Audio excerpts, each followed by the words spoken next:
Who's got it better than us? Nobody! Your home for the best sports coverage in Utah. You're listening to Jake Scott and Ben Anderson on 97.5 The KSL Sports Zone.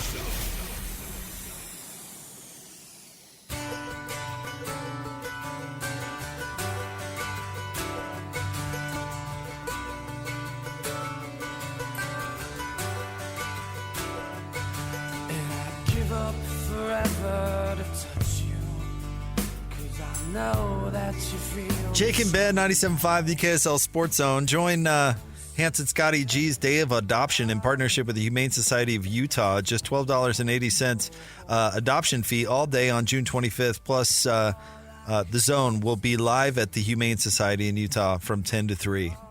Bring home a furry friend on Hanson Scotty's Day of Adoption. I want to make sure your kids know that you're going to be there. No. I want to make sure your kids know that you're going to have access to a very affordable adoption to bring a new family member home. My neighbor across the street just got a new dog, and I'm hoping that will actually work in my favor. Like you can satisfy, like scratch the dog. Come bite my kids at the neighbors. Come bite my children, so the kids never want a dog. And I don't have to hear about getting a pet because I still do not want a pet. But I'm excited. I like this remote, so I'm excited. Yeah, it's a great thing. And Hanson Scotty been doing it for years now. All right, joining us now, he is the radio voice of the Utah Jazz, and he's kind enough to jump on with us each and every Thursday. He's the one and only David Locke. What's going on, David? Not much, guys. Getting ready for the draft, seeing how it's all going to play out, getting interesting, trying to dig into numbers, having fun. Let's do a little finals talk real quick, and then happy to talk some draft. 3-0, how big of a surprise is this? I'm really surprised Dallas didn't win last night without Kristaps playing. Like I really thought when Kristaps didn't go, and kind of assuming he didn't go the next game, I always thought the series would be 2-2 going back to Boston. We're 2-1, 2-2, 1-1-1, right? Still, we're back to that, aren't we? Yeah. I'm really surprised. I thought Kristaps being out, Al Horford being primarily on the floor that much. I thought that was the script by which Dallas got back in the series. If you were to learn a team-building lesson, either a to-do or something not to do from either one of these teams, what would stand out? Have your number one rival get totally desperate and feel as though they have to make moves so that they add a player that means they have to release the player that's the perfect fit for your roster when they're your number one rival. It is what happened.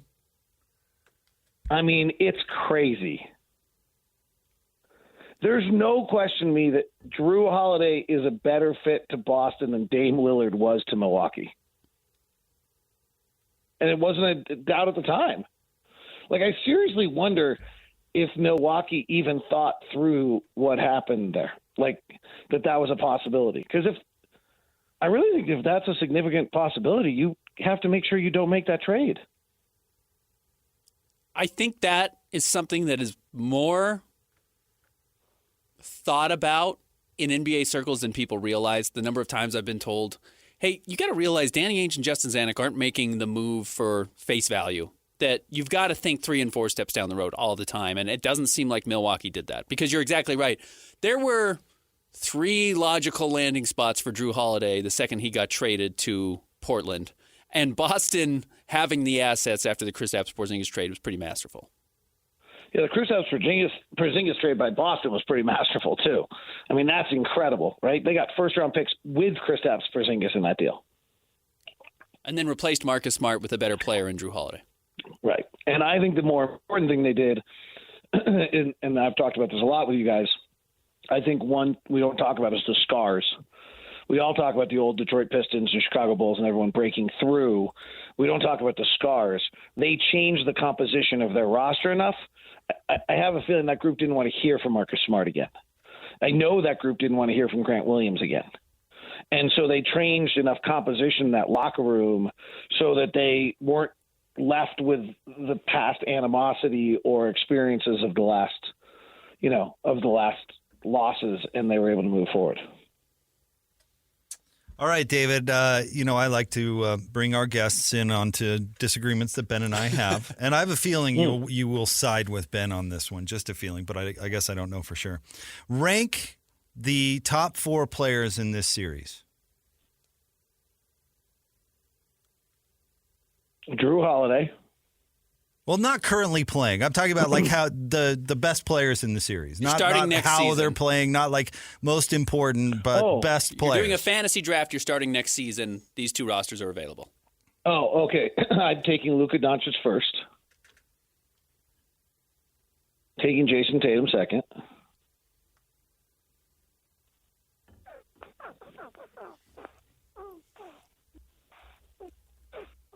Probably taking Jaylen Brown third. And taking Kristaps Porzingis fourth. Well, no Kyrie.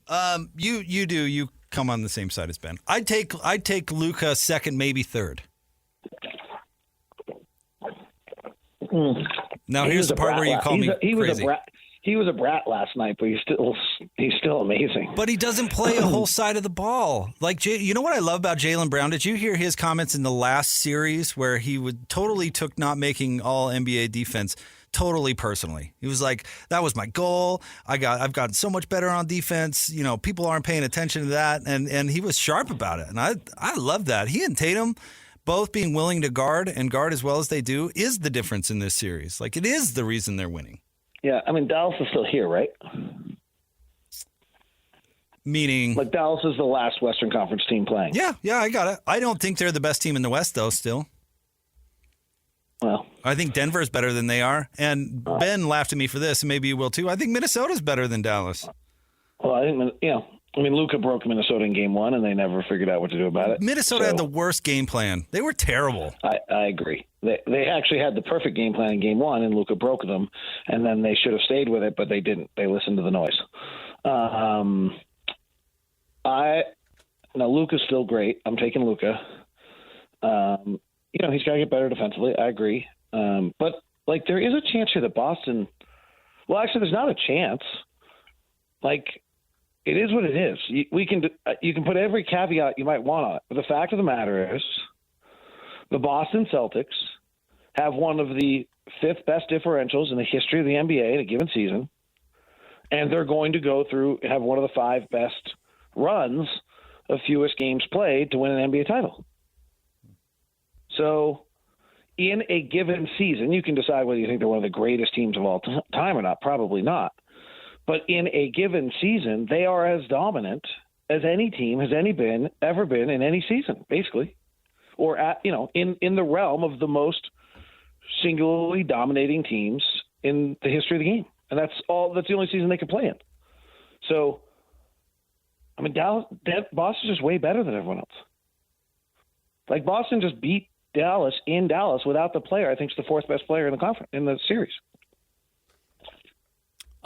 Going back to, we can just go back 2 years because honestly, we can't go back 3 and 4 because that was the Warriors who won the title and then the Phoenix Suns who lost to the Bucks, and those teams don't reflect what they used to be at all.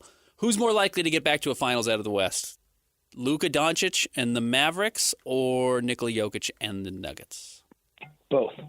You think they both make it back? Mm-hmm. In fact, I'm trying to think here for a second, but I would guess that they're for the next 5 finals, and I don't know who the 5th is. Like, unless Victor gets there in the 5th year. There's something just – Minnesota's on pretty fragile ground.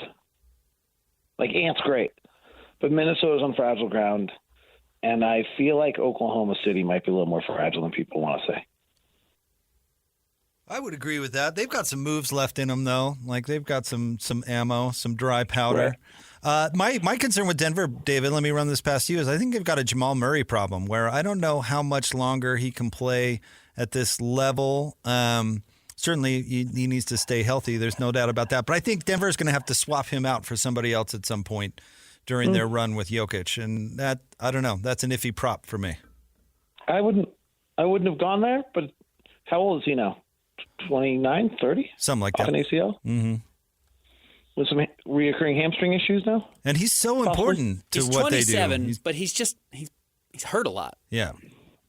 And they're going to have to pay him $1 zillion, and I don't know if they want to do that either. Yeah, I'm all right with him still. I think he's a real winner. I think he's pretty fabulous. I like him too. I just like, don't I know. think Denver will be the favorite next year. The question is whether Denver can ever get a bench. And then the question is whether the Phoenix, Milwaukee, Denver no bench approach actually is a problem. And you're talking about scars. I mean, let's say Denver wins a title and then gets eliminated in the second round in back-to-back years, which of course is possible. We saw it happen this year. It's like, when do you just start? When does the owner just start saying, like, I hate having a $200 million salary cap bill and a $40 million, $60 million luxury tax? Like, this is Denver's first scar because they had actually been on a very natural progression the whole time. They really haven't lost a playoff series that they should have won. So this is their first scar. And I just don't know what to make of Kyrie Irving and his stability, and it's fun that it's lasted this long, but you get bit by snakes. And right, but Luka is great, and so he's great. Yeah, Luka will be able to make. They'll be great. They'll figure it out, and Luka will get Luka. You know, Luka's still. I think the one thing maybe we're forgetting on Luka is he's 2 or 3 years ahead of the timetable. Right, most guys win their championships at 27, 28. Yeah, he just turned 25. Right, so he's 2 or 3 years ahead of where he's supposed to be right now, and he acted like it last night. Let's talk draft. Where are you in your draft prep? It's less than 2 weeks away. We'll be wrapping up the second round a couple of hours from 2 weeks from now. I'm kind of wrapping up my draft prep because honestly, next week I'm off with my daughter doing stuff, and I'm having Leaf Tulane do my podcast, which will be better than me because he knows the draft better than I do.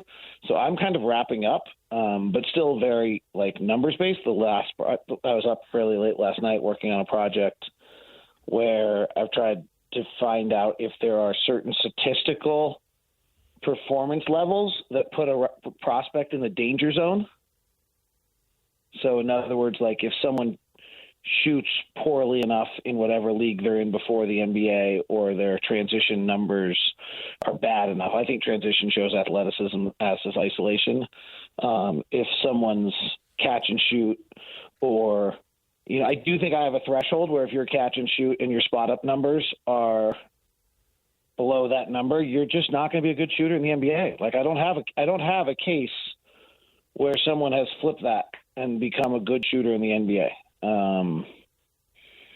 Maybe Tyrese Maxey's the one, but I think his numbers in pick and roll were bad, and he's turned out to be a relatively okay pick and roll. He also has the best big in the world to play with, but for pick and roll. So, but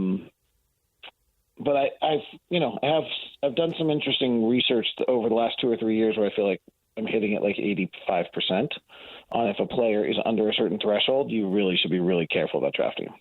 Are there 5 players you like? Are there 2 players you like? Are there 10 players you like? Where are you on, I guess, and let's talk, the 10th pick for the Jazz. It gets so messy at 29 and 32. Not to rule it out. So first thing is I think you have to be really honest about what like the picks around the 10th pick have been over the last few years. Like Zaire Williams in Memphis was a 9th or 10th pick, right? Mm-hmm. Like there've been a lot of, like if you go back and look, so like if Cody Williams and Ron Holland, to me, are both 10th picks of an NBA draft. That's exactly what everybody else has been getting on 10th picks. Good long bodies, each with flaws. Ron Holland says he can't shoot, which particularly makes me nervous because my data shows if you shot that badly in the year before you came to the NBA, you don't shoot well in the NBA. And Cody Williams to me recovers better with his feet defensively than Ron Holland does. So though Ron Holland's bigger and stronger, right? So you have your little things. So I think Cody Williams, Colorado, is really interesting. I thought you made a really good case about like there were just a lot of things that devalued his season last year that seem like they're getting more relevance, and there's a lot of stretches in the season that probably should be being paid more attention to. I like both. I love Reed Shepherd. I don't think we'll see him, but I love him. But he's little. Like, that's real. It seems like there's just a butt statement on every single one of these guys. Statistically, by the way, like this group didn't underperform past groups in their performance in the year before they came to the NBA, if that makes sense. Like there's just as many guys that are elite pick and roll players, elite shooters, elite, like all those kind of things. I think that's clear to me. Like, and so I think as you get into like 9, 10, 11, 12, you're into pretty good spots. I mean, I know some people love Stephen Castle. I'm super worried about his shooting. I like Devin Carter. I think he'll be able to play in the NBA. I like Jared McCain. I think he actually might be really good in the NBA. Though he makes me really nervous about the fact he's just been a year too old his whole life, right? So, like, he's not like a kid who got held back. He's like a February baby that got held back. Like, he literally has been a year and a half older than every player he's played his entire life. That's a pretty big red flag to me. So those are some guys I like, but everyone's got a butt statement. All right, David, last thing for me. I know you've reacted to this, I'm sure, on your podcast, and I saw your reaction online. But we lost a friend, a family member, and Steve Klauke this week, and Ben and I talked about it. And I thought our station has really handled it very appropriately. But I want to ask you about a specific. See, Steve, what I love about him is he's a radio guy, and everybody remembers his play-by-play, and he was great at it. But in the 90s, he was a great show host, and you worked with him during that point in his career. And I don't know if that got enough shine because that was so long ago now. But I'm curious to your thoughts on him, not only as a fellow play-by-play guy, but also as a radio host. So I think he was on a show with Blackwell, Booner, and Klauke was kind of the main time we used him. We also used him as an update guy. He also for many years was he floated around my show a good deal, so we did some fun things. Bam Bam, for those who remember it. So I think that sorry, I just saw the announcement on his services, which unfortunately I'm out of town for, so it's a bummer. So anyway, I think what he did is kind of to his personality is he understood who he was, right? So he didn't try to be a bombastic talk show host as that began to develop in that era. And he kind of knew that he could play off of David Blackwell and Ron Boone and get a laugh and a chuckle and do some things of that nature, in a way that would please the audience. And he would relate to the audience, and then he'd throw in his crazy little puns and his crazy stats and his crazy little notes along the way. And it just was kind of the perfect compliment to everyone. I mean, he really was a chameleon in that sense. I think he could have worked with just about anyone. Well, David, thank you for coming on with us as always. We appreciate the insight. Thank you, guys. Talk to you soon. See you, buddy. Thanks, David. Bye. That's our friend David Locke. Joins us on Thursdays, of course, radio voice of the Utah Jazz. And I just wanted to ask him about that kind of window in Steve's career.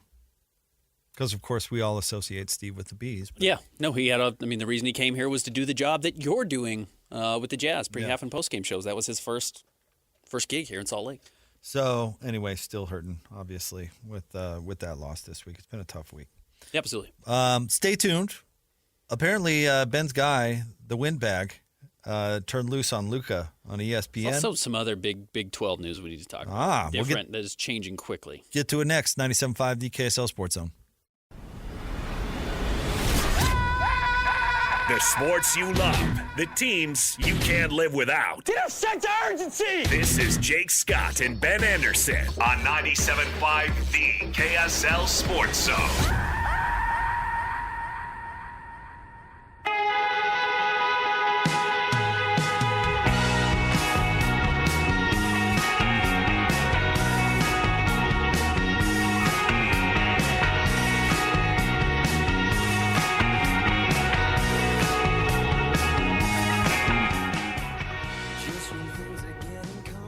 Jake and Ben, 97.5, the KSL Sports Zone. Fight fans, the Professional Fighters League is making its debut in Salt Lake City June 21st at the Huntsman Center.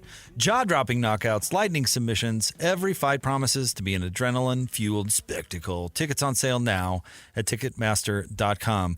Ben, we have some news/update on a story we did previously. Yeah, so we started the show talking about, or we did the top three stories, the Big 12 potentially getting involved with a private equity firm that would buy 15 to 20% of the conference and basically inject $800 million to $1 billion into the conference to be dispersed amongst its teams, which will significantly close the gap between it and the Big 10 and the SEC.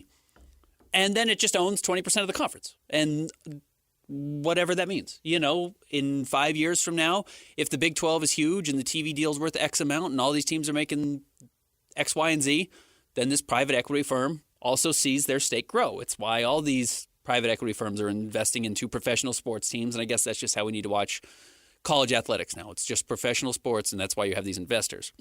Brett McMurphy, about 20 minutes ago, while we were talking to David Locke, released a story that says the Big 12 is exploring selling its naming rights, the Big 12 Conference, selling its naming rights to a title sponsor in a lucrative and unique deal that could generate hundreds of millions of dollars in revenue. The conference had discussions with insurance giant Allstate about a deal to change the league's name. According to Brett McMurphy, new name possibilities for the Big 12 reportedly include the Big Allstate Conference and the Allstate 12 Conference. As part of the deal, the Big 12 would earn between $30 and $50 million per season. Let me put it this way. I'm way more offended by the equity thing than I am about the name thing. Okay. Who cares about the name? And, we've seen the Snoop Dogg Fiesta Bowl and whatever, the Mayo Bowl, and all these things change every day. Then there's still the Big 12. There's not 12 teams left in the league. Big is kind of an uninspiring name to begin with. You know what I mean? I really don't. In the same way that I don't care about jersey patches and advertisements on jerseys or whatever, I equally don't care about this. Now, it will be annoying when Allstate's out in 10 years and now it's the Sunkist 12 or whatever it is. I don't even know. Tito's Vodka 12. Yeah. How would that go over in Provo? Correct. Right. That will be this logo on your jersey. That will be annoying in the same way that the ever changing name of stadiums now is kind of annoying. But honestly, don't care about this one. If you do have to open up new revenue streams, which is I'm sure what Yormark is selling to the universities, we've got to find. How are we going to keep up? We've got to find new revenue streams. Like this one doesn't bother me really. Like, sure, sell the name, fine. But selling 20% of the league to a PE firm? But again, here's the line I hate in this. It says the move, it's a potential cash infusion from private equity. The Big 12 would move, quote, much closer to the Big 10 media rights deal until it's the Tostitos 10. And the Big 10 has a new naming right because guess what? If you're getting $30 to $50 million from PacSun to be the media rights deal, the Big Ten's going to get $200 million. It's like the gap will never be closed. And look, the Big Ten's probably going to do it anyways. So yeah, I guess you might as well jump first. But all you're going to do then is set the price tag, and the Big Ten's going to triple it. You're just never going to close this gap, and it's just going to get wonkier and wonkier. And the way that, I guess I will disagree with you a little bit on the naming rights. Bulls have lost some value because the sponsor changes every year. There's just no history there. It feels different every single time, even if it's just a little bit. Yeah, but that's like 10th on the list of things that have killed Bulls. You're right. It's 10th on the list. Players not playing, et cetera. There's a lot there that Bulls don't matter. The BCS championship, the playoff, all this stuff has devalued all of that. It's just one more thing, though. It's just one more cut to weaken all of it as a whole and the tradition of it, which one of the things you and I have argued about the most, and I will take your side on this, is that the best thing college athletics has, and maybe the only thing, is tradition. You go to root for the team that you feel an affiliation for because of the tradition that either you went to that school or your parents went to that school or you grew up in the city where that school was. You have a connection. Versus, that's the sport. Well, Michael Jordan was on NBA on NBC every morning when I was 7 years old, so I became a Bulls fan. Right. That's not necessarily how college athletics work. Not what generates the passion to make the money in the first place. Not like the pros do. And Totally you're losing different. some of that tradition. So, yeah, I don't know. Like, well, let's do this game, Ben. This could be fun. For each league, what would be the appropriate sponsor to most represent the league? Does the Pac-2 count? Oh yeah, we could do the Pac-2. Feels like something. Oh, it's like a local like fish bait shop. Brought to you by it's by worms, Steve's worms Bait and Tackle. Friends. Yeah. With all due respect to our friends in the rain. Okay, that's up good. in Washington State. Oh, the Mountain West. It's a dairy. It's a creamery. You know. What about the SEC? I think that's got to be like Coca-Cola, right? Yeah, I mean that would have to be a huge. It'd have to be the sponsor. dominant, Or you could come up with something rednecky since most of it is in the Southeast, right? But it'd have to be like a real dominant brand. The Piggly Wiggly. Piggly Wiggly? SEC brought to you by Piggly Wiggly. That is very Southeastern. What would the ACC be? What, the Wawa? Isn't that the big gas station over there on the East Coast? I know that goes down a little bit into Florida where the Wawa doesn't exist. It's like Publix. Maybe there's a better example of this. I was thinking somebody like Kmart. Like a company that's basically dead. The SEC would be Walmart because it's Arkansas. It's that area. Yeah. But the ACC would be like Kmart, where they're basically dead, but they're somehow taping it together. They're alive at Sears. But Sears is gone. With your Is friends at Kmart Sears. gone? I don't know. Is that one on 45th still open across the street from the Walmart? Might be over there. I don't think so. It's gone too. But what's a company like Kodak? Shopco. Shopco. Yeah, a company that was once pretty strong. Toys R Us tried But to is now relaunch. on its way out. Maybe Yep. that's who the Pac-2 sponsor is. Is there used to be a lot, and now there's a couple. Yeah, like Blockbuster, where there's like one left. The Toys R Us 2. Yep. No, yeah, Target should have one. Walmart should have one. They're going strong. See, the Big Ten to me would be, what's a company that has like one product and everything else it has is like, but it's got like one thing it really leans on. Because the Big Ten has like what, 4 universities that matter, Yeah. and then everything else is just hanging on. It's got one primary product, and it's like, I didn't know you did all that. Yeah, where are you, Maryland? Yeah. It's You like know? Yamaha. It's like, well, you make motorcycles. It's like, we also do pianos. That's a good one. What? Why do you Yeah, make pianos? What are you in the piano business for? that's a really good one. They do. They make all sorts of musical instruments. It makes no sense. Yeah, I like that. But they're a But their But they're a motors are motorcycle great. company, Yeah. Their boat motors are good. Their motorcycles are good. They dabbled in cars for a minute, but yeah, why are you making pianos? So that doesn't make any sense. That's a good one. so. What about like the Sun Belt? Yeah, that's when you start getting real small. That feels like an agro company or something, like Dole. Okay, I can see that. Yeah, pineapples. What about the Mountain West? Like we said, a creamery would probably be good there. That's got to be Coors Light. Okay, the Rockies. The Rockies. The Coors Light Mountain West Conference. I like that. The Coors Light Conference? Man, this stuff just writes itself. That could work. It's got to roll off the tongue. That would be immediately the coolest one. If you were the Coors Light Conference. I don't even like Coors Light. But it'd be cool if when they play in the snow, the jerseys turn blue. Yeah. Color changing technology. Yes. When it's below 35 degrees outside. I mean, what is the first company that comes to mind that screams the Mountain West part of this great country? It's got to be Coors. Yeah, it's up there. I don't know what else it'd even be. Like some sort of granola outfit, like Patagonia or something. Yeah, Cotopaxi. Oh yeah, Cotopaxi. That's a Utah company, isn't it? They're all whatever. I'm pretty sure that's a Utah thing. You're probably right. I mean, it's everywhere, but Is it? yeah. Park City. Oh, what's the headphones? Skull Candy. Skull Candy. The Skull The Candy. Skull 4. Candy Conference? Yeah. Yeah. I kind of like that. That's I rad. actually kind of like that. No, again, it's just we're just gonna lose this. It's gonna be weird to have, and maybe the next generation of kids is just not buying into it. Dude, they're already losing me. I don't know what to tell you. I like this stuff all frustrates me. And I'll still do my job and try to analyze it, but like as far as, I mean, college football used to be my number one. That used to be my favorite thing to watch. I wonder, and I don't know, and I will admit I was really late to college football. Like I was not a college football fan growing up, and I know a lot of people were. I don't have any affiliations locally. You do to Virginia Tech, and it's not local. You know what I mean? Because you grew up there, and it makes sense.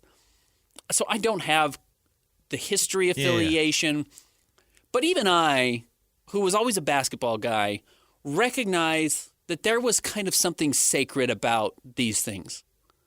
And I just can't imagine that feeling is still there. Yeah. With conference realignment, naming rights, no rivalries that hardly exist at all anymore, the lack of respect we have for rivalries where they just don't play them because they're mean on Twitter. It's just like, I have a hard time trying to teach my 11-year-old son about like why the Big 12 should be considered sacred and why the Big 10 was sacred and why the Pac-12 was sacred and what the Rose Bowl meant to PK. Yeah, it's just not a thing It's just anymore. not a thing. No, it it's just just doesn't matter. Nope.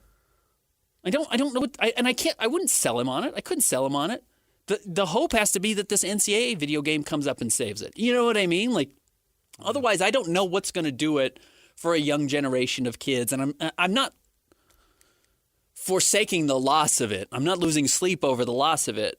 But yeah, absolutely. And you know what? The gambling's going to make it even worse because you're not going to care about. You're going to care about the props. You're not going to care about the conference, which did have some sense of community, identity, and that sacred nature of sports that is just completely absent now from college athletics. Completely absent.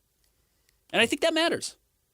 I think that certainly did matter at some point. The decision makers have decided it does not. But if you're going to do this naming thing, pick a cooler company than Allstate. No offense to good folks at Allstate. I'm sure they're fine. But, like, if you're going to be the first to do this, pick something with a little panache. You know what I mean?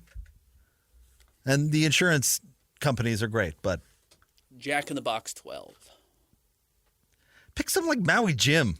Pick something cool. It's like sunglasses. Maui Jim Big 12, the Maui Jim. Bahama 10. Oh, now we are talking. Nothing, and I mean nothing, is cooler than Tommy Bahama. How many Tommy Bahama shirts do you have right now? I don't own a single one, but can I tell you, I swear by their beach chairs. Products, we were talking about products that I swear by. Tommy Bahama beach chair, which again is the stupid thing. It's like not what Tommy Bahama does. I own 2 of them. I will never sit in another chair in my life. Well, yeah, Sir Tommy Bahama knew how to relax on the beach. That's the point.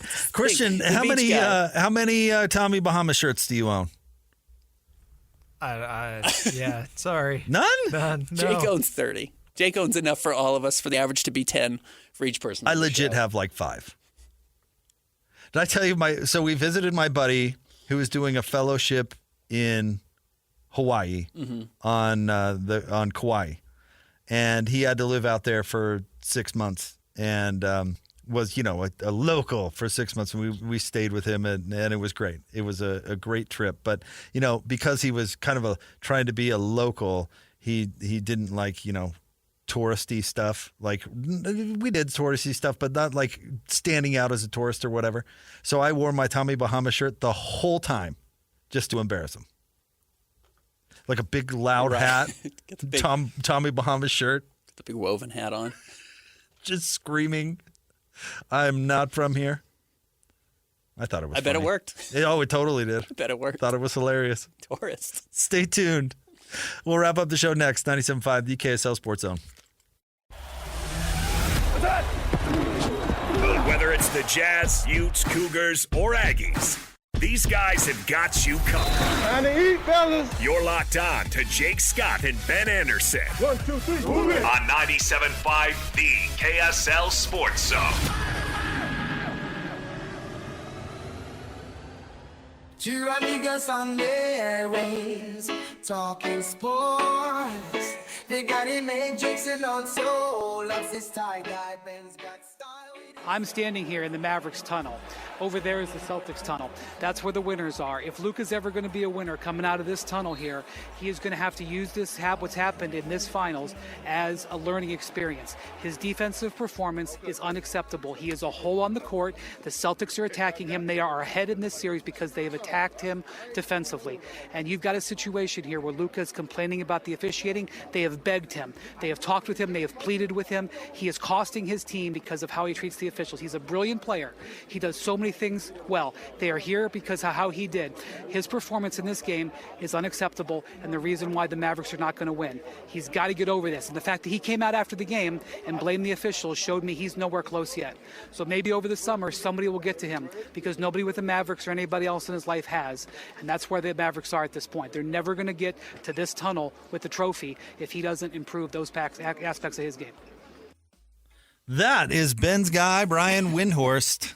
Actually, don't mind Windy, but on ESPN. Oh, I can't stand that guy. I just happen to agree with everything he said right there. I just wonder why he is saying it. yeah, that is always a question why he doesn't. He is not hot take guy.